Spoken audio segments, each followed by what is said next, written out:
বাড়িতে থেকে বাইরে পড়লাম মনটা সান্ত্বনা দিবেন নিয়ে। মনটা খারাপ থাকলে যাওয়া অবস্থায় ভিডিও করার কোনো ইচ্ছাই ছিল না আজকে। তারপরেও ভিডিও করাটা নেশায় পরিণত হয়ে গেছে আমার। সামনে দেখলাম মন্দির, ভগবানের কাছে প্রার্থনা করলাম, ভগবান তুমি তো সবই জানো, নতুন করে কিছু করার তোমার কাছে নাই।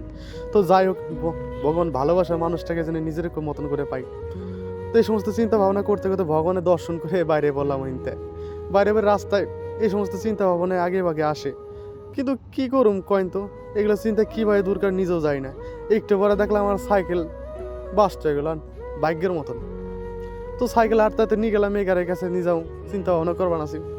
জীবনে অনেক যুদ্ধ দেখছি বুঝলেন, কিন্তু ভালোবাসা মানুষের সাথে যুদ্ধ করা না খুব কঠিন। আমি প্রথমে এখানে জিনিস উপলব্ধি কোনোদিন করিনি, প্রথমবার এরকম উপলব্ধি হয়ে গেছে যে ভালোবাসা মানুষটাকে হারানো না একটু যন্ত্রণা টাইপের।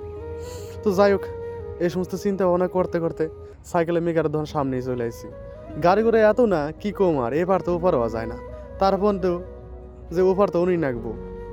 ওই ধান দেখা পারছেন সাইকেলে মেকারের দোকান, ওই যে যাই, ভাগ্য তো আর হারাই পারব না যদি সাইকেলের স্লিকটা সারানো যায়। দেখতে দেখতে আমি পৌঁছে গেলাম মেকারের দোকানে।